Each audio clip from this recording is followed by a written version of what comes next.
Quem tá indo hoje para Lima é o Mauro César Pereira, tá com a gente direto do Rio de Janeiro.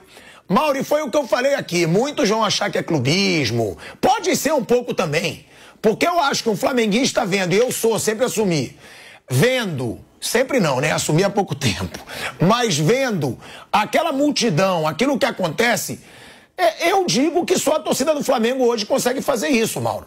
E realmente foram imagens impressionantes, né, que a gente viu ao vivo lá na Flá TV, de uma multidão até entrando no ônibus, que ali tudo bem, pode ter tido uma falha de segurança, mas impressionante o que se viu ontem na chegada ao Galeão. E outra, Mauro, o Flávio diz, para ele não faz diferença nenhuma no jogo. Você acha que isso pode interferir numa motivação do time ou não? É uma coisa isolada, mas que para o jogador sentir aquela sensação naquele momento é especial. Boa tarde. Eu não acho que no jogo tenha grande impacto, mas eu acho que mostra para o jogador o tamanho da responsabilidade, né? Jogadores internacionais que atuaram em grandes clubes ficaram espantados. Isso aí são relatos públicos, né? Você vê nos vídeos e a gente conversando com pessoas do clube, gente até que estava no ônibus, e eles falam, cara, os jogadores ficaram, assim, impressionados. Não especificamente com a galera que invadiu o busão, não, mas com aquela massa humana, né? Você vê ali o Jorginho, o Danilo, os caras que jogaram em grandes clubes europeus, vendo uma manifestação, porque, cara, isso aí, tem uma galera se doendo muito, né? Teve um coleguinha aí que disse, inclusive, que em São Paulo isso não seria possível porque em São Paulo as pessoas trabalham, uma coisa assim. Esse elemento deve achar que no Rio de Janeiro todo mundo é vagabundo, né? Em São Paulo nunca teve nenhuma manifestação durante o dia útil, nada. Quer dizer, isso é uma coisa até de xenofobia, só partindo de um imbecil falar um negócio desse, né? Um imbecil, ainda mais diante do microfone, imbecil. Queria ver ele falar isso no Rio de Janeiro, na Avenida Rio Branco, na Presidente Vargas, num dia útil com a galera correndo para lá e para cá trabalhando. Ou de manhã cedo no ônibus vindo de Belfort Roxo para o centro da cidade, lotado, trem lotado, e falar, aqui ninguém trabalha, vagabundo. Enfim, feito meu desabafo contra os coleguinhas bairristas, cretinos e cheios Mauro, de xenofobia, né? Você está me ouvindo aí? Só te perguntar, se você não quiser falar o nome, me manda que eu falo. Não vou falar o nome, não. Não vou falar o nome. Você pode me mandar aqui, não? Deixa pra lá. Deixa pra lá. Não vou falar o nome desse sacana, não. Isso é xenofobia, meu irmão. Faz o seguinte, para de madrugada ali, 4h30 da manhã, 5 da manhã na Avenida Brasil, e vê uma porção de ônibus descendo pro centro da cidade, pra zona sul do Rio, lotados. Aquele pessoal não tá indo pra praia não, meu camarada, tá indo trabalhar. Agora, em toda a cidade, sempre tem a galera que dá um jeito, mata o trabalho, sai mais cedo, sai da escola, está desempregado, trabalha por conta própria, é Uber, é vendedor ambulante, sei lá, e dá um jeito de estar numa situação dessa. Isso acontece em qualquer lugar, não é só no Rio de Janeiro. Que conversa é essa, cara? Que conversa é essa? Tá pensando que é o quê, meu irmão? Cada uma, rapaz, é cada coisa que esses caras falam. Na verdade, isso é uma inveja colossal da magnitude do Clube de Regatas do Flamengo.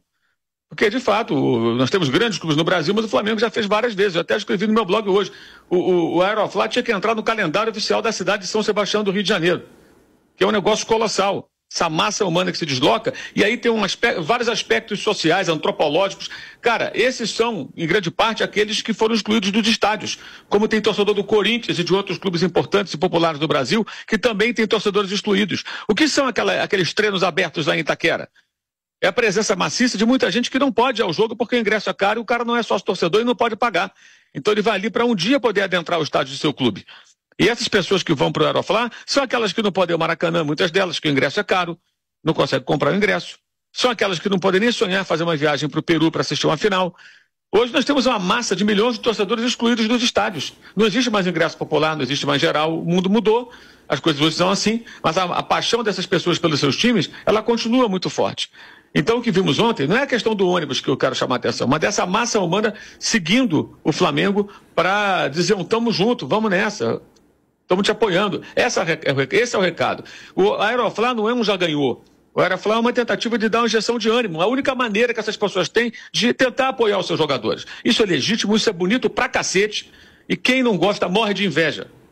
Pode se morder à vontade. Pode o Flamengo não ser campeão, mas disso aí ninguém vai tirar. A força popular de um clube de futebol que é capaz de mobilizar tanta gente e de emocionar tanta gente e despertar tanta inveja de quem não consegue fazer algo parecido.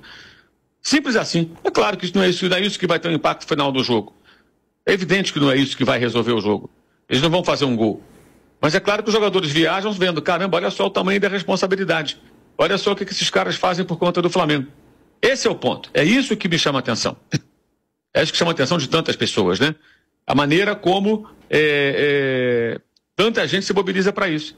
E é isso. É um dia especial. É um dia diferente, que você pelo menos pode estar perto do jogador. Quanta criança no meio, gente de idade, mulher, homem, gente de todas as raças e cores cantando e se apertando ali para poder participar dessa manifestação. Gente, é como se fosse um bloco de carnaval. Tá? Essa é uma manifestação popular. Claro que tem acesso, pessoal em cima do ônibus e tudo, poderia acontecer uma coisa ruim, ainda bem que não aconteceu. A polícia também depois reprimiu com uma violência que não me parece proporcional ao que deveria ter ocorrido pelos relatos que a gente ouve, mas enfim, essa é a página negativa. Mas é uma manifestação de amor por um time de futebol, gente. No dia que nós perdemos a noção do que isso significa, não temos que fazer mais nada aqui. Porque nós só estamos aqui, só falamos de futebol, porque milhões de pessoas, bilhões de pessoas no mundo amam esse esporte. E essa é uma demonstração de amor por um clube de futebol. É isso. O clube chega na final importante e o torcedor que não pode entrar em campo, que não pode estar presente ao jogo, que não consegue entrar muitas vezes nem no Maracanã, por conta dos obstáculos que são colocados para ele poder passar naquela roleta, naquela catraca, porque é caro, porque ele não tem como pagar, porque ele não tem dinheiro para ser sócio torcedor, ele não consegue acompanhar esse ritmo financeiro, né? Esse cara aí, ele pode participar, porque aí não tem cobrança de ingresso. E aí você vê a força popular do time. É um dia de semana à tarde. Para o invejoso aí que está falando bobagem, cheio de xenofobia, eu diria o seguinte: se isso fosse num domingo, ia ter 10 vezes mais gente. Porque muita gente não foi, porque infelizmente não puderam comparecer, porque estão trabalhando, têm seus compromissos. Esses aí deram um jeito. Isso aí deram um jeito. E agora essa historinha, São Paulo tem um ritmo diferente. O cacete, São Paulo as pessoas trabalham como no Rio também, rapaz. Que bobagem é essa? Que besteira é essa? Que conversa é essa? Como de outros estados aqui no Brasil também, que as pessoas falam isso. Eu fico muito à vontade por eu ser aqui do Rio de Janeiro, estou aqui em Niterói, onde nasci, onde eu fui criado, e eu moro mais da metade da minha vida em São Paulo. Gosto muito de São Paulo, mas detesto quando esse tipo de conversa aparece. Isso é xenofobia.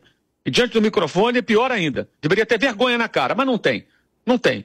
É um lambe-botas de cartola, né? Então, evidentemente, para ele falar isso é uma coisa muito normal. Canalha.